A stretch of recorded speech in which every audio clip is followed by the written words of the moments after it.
So in the late 1st century, St. Ignatius of Antioch, who's the Apostle John, says that wherever Jesus Christ is, that's where the Catholic Church is at. And he also says you must follow the deacon, the priest, and the bishop of the Catholic Church. So he says this in the late 1st century about the Catholic Church. See that you all follow the bishop, even as Jesus Christ does the Father, and the presbytery, as he would the apostles, and reverence the deacons as being the institution of God. Let no man do anything connected with the church without the bishop. Let that be deemed a proper Eucharist, which is administered either by the bishop or by one to whom he has entrusted it.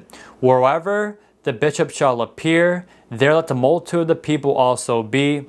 Even as wherever Jesus Christ is, there is the Catholic Church.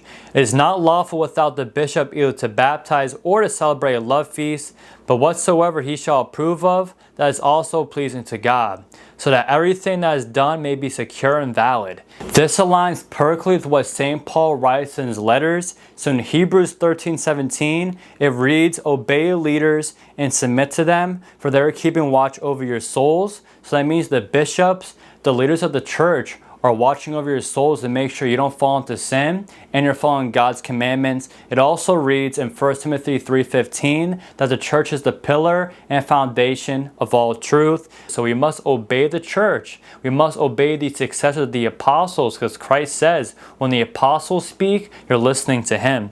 This also shows that when people criticize the Catholic Church for letting lay people minister the Eucharist, that's perfectly fine, because in the Catholic Church, the bishop, the priest, allows a lay person to administer the Eucharist, and there's not enough priests or deacons to hand out the Eucharist. And it says this in this letter from the late 1st century: whoever the bishop allows to hand out the Eucharist, that is fine. It also shows that you need a bishop in the church, because if you make a decision without the approval of the bishop, it's not correct. That's what he's also saying in this letter.